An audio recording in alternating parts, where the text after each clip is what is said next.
Hi, welcome to today's video and to my channel. My name's Coach Steve and I'm the founder of Joy and Success Coaching of Philadelphia. Today's video is going to be a review of the 20-year anniversary edition of David Deida's book, The Way of the Superior Man.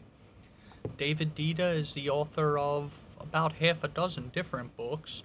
Some of his best-selling books include The Blue Truth and The Enlightened Sex Manual. He also has titles such as Wild Nights, Intimate Communion, It's a Guy Thing, Instant Enlightenment. All of these books are books on spirituality and sexuality, dating and relationships. This book was originally released in 1997, the 20-year anniversary being released in 2017. So at the time of this recording in 2023, this is now a 25-year-old release. But everything in this book, I think, still remains as relevant today as when it was first released 25 years ago in the late 90s. This book comes in at just shy of 200 pages. It breaks down the 51 lessons it teaches into 8 separate chapters. Part 1, A Man's Way, contains 15 of the chapters. Part 2, Dealing with Women, contains about another 10 parts. Part 3, Working with Polarity and Energy. Part 4, What Women Really Want. Part 5, Your Dark Side. Part 6, Feminine Attractiveness. Part 7, Body Practices.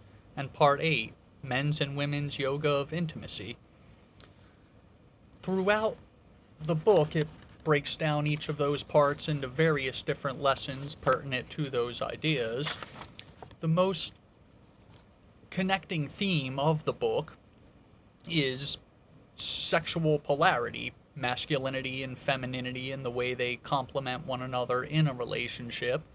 He talks in the introduction to the book a bit about that topic and how that is not limited to people designated male or female at birth.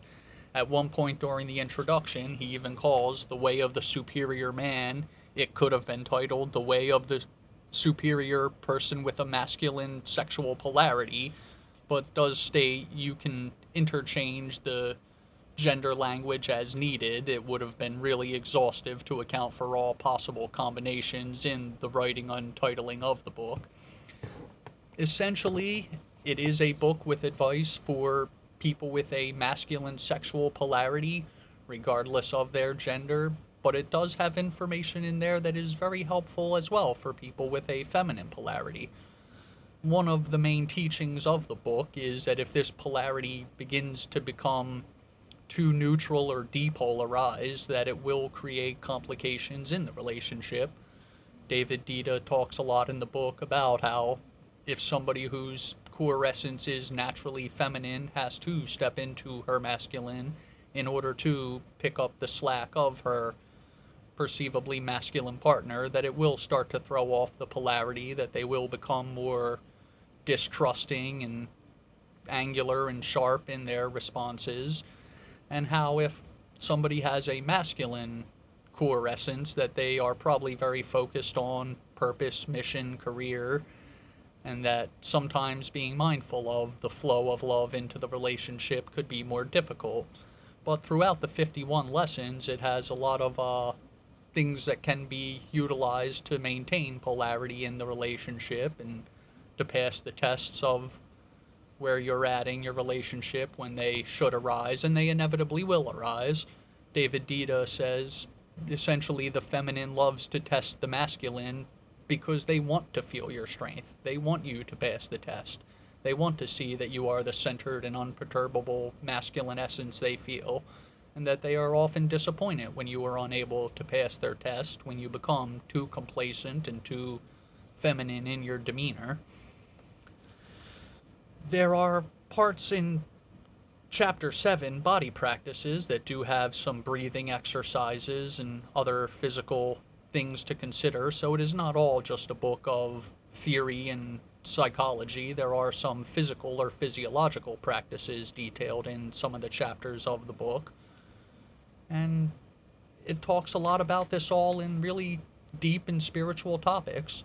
I've read through this twice now, and honestly, in 2 readings, I don't feel like I could sum it up in the way it deserves. Everything in here can get immensely deep and meta. On the back, there is a testimonial from the author Coleman Barks, whose book, The Essential Rumi, I have previously reviewed on this channel.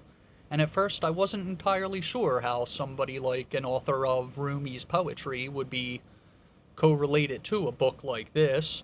He reviews it as the openness, the love, what lively new language David Deida finds for the unsayable.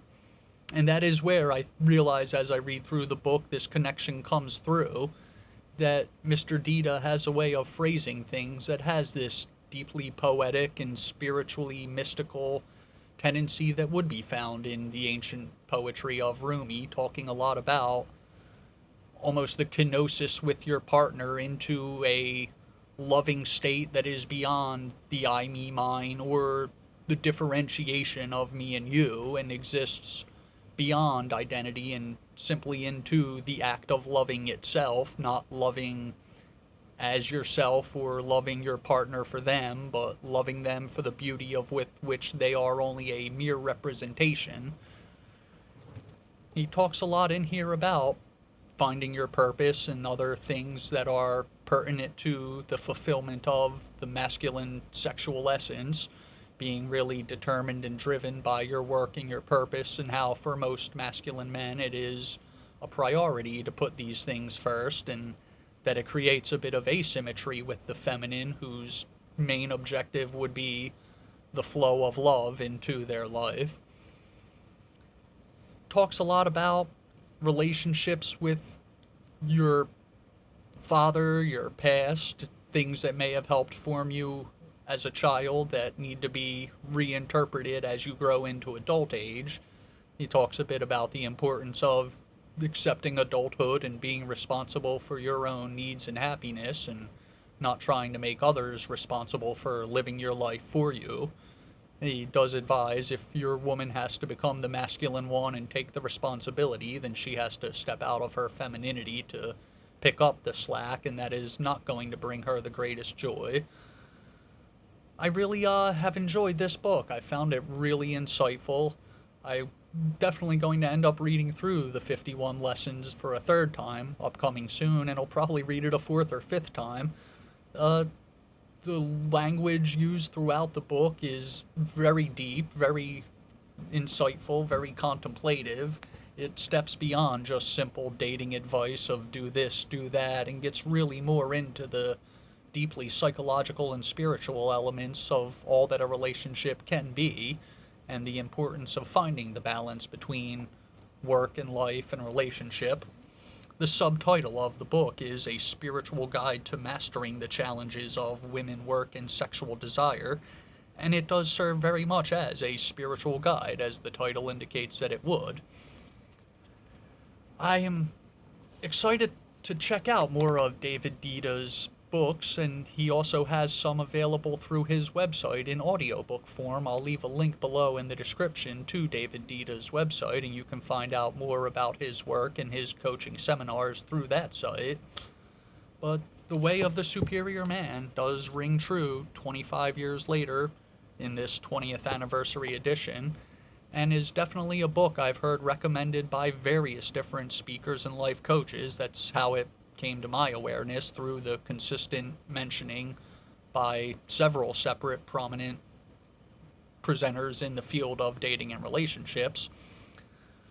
So, if you guys have any questions, please feel free to leave a comment below and let me know what you think about this book, or if you have any suggestions for other books you believe would be beneficial to be reviewed on this channel. If you need one-to-one coaching in a more specific way to your needs, you can always email me to schedule at joyandsuccesscoaching@gmail.com. And I'm hoping you'll like this video, subscribe if you have not, and share this video with a friend. I sincerely want to have this message spread as far as possible so that this channel and my work can be as beneficial to the masses as possible. Alone, I am a guy just monologuing, but together we can turn this into a dialogue and hopefully grow together from this dialogue we have here at Joy and Success Coaching. I'll see you guys next week. I hope your day is going well, and I'm wishing you all of the best of joy and success. Until next time.